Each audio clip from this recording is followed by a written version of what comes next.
Hey, Rhino Nate here. I want to show you something that we built. We just got done building this tow behind melter. And it started out as a Craftco 110 that was starting to have all kinds of issues. So folks, we got this little Craftco 110 over here. It's an old unit. When it works great. When it doesn't work, it's a pain in the neck. And it's starting to where it doesn't work as much as it should. And we just don't do enough parking lot stuff to where we really need a big tow behind all the time. And so what we did was we ripped all that off the frame. I got it VIN numbered, so it's actually a trailer now. And we got a title coming. In fact, the police just left to sign off on everything. And then we built this cage on the front to put our MA10 walk behind melters in. And those things have always been a pain in the neck to strap down on trailers, trucks, whatever. But now they got a nice, tight, secure place.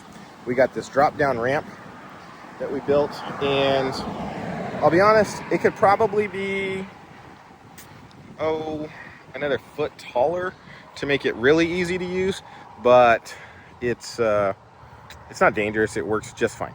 And then on the back, we've got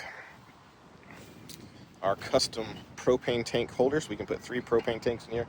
This bar holds them on, and you just shove the bar out and so put them in there. Then we can just change from one tank to the next to the next. And then we have this brand new Rhino Worx 30-gallon melter that we put on here, which I'm very impressed with. It heats up very quickly. You can still outwork it with the 2 MA10s if you got 2 guys that are moving quick. One of the biggest problems is that when you fill an MA10, it's basically 2 blocks of rubber, and guys will tend to just throw 1 block back in the Rhino Worx, and so they can get behind. But it heats rubber very quickly. Normally what we do on the days we're sealing, we'll fire this bad boy up as soon as we basically walk out the door, right? And we're getting ready to go. The thing's already melting. So by the time we get on site, it is ready to go.